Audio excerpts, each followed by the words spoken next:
আর অনুভূতিটা হলো এমনভাবে বাসায় বোঝানো যাবে না। আমি অনেক হ্যাপি, মানে নতুন মানে একটা ইয়েতে আসছি আমরা, এই জন্য আমার কাছে অনেক মানে ভালো লাগছে, বোঝানো যাবে না বাসায় এমন না। এখন আমার একটাই চাওয়া, যত মানুষ মারা গেছে, যত ছাত্র মারা গেছে, প্রত্যেক মানে সব তদন্ত করে সবার খোঁজখবর নিয়ে, তাদের ফ্যামিলি কী অবস্থা, তাদের খোঁজখবর নিয়ে শুধু তদন্ত করে এটা শুধু একটা বিচার করা, বিচার চাই আমরা। আমাদের খুব ভালো লাগছে যে আমাদের দেশটাকে স্বাধীন করা হয়েছে, আমরা একটা ডিক্টেটরশিপ থেকে উঠে আসতে পারছি।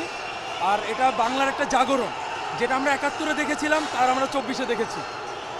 এটা আমাদের কাছে একটা গর্বিত সময়।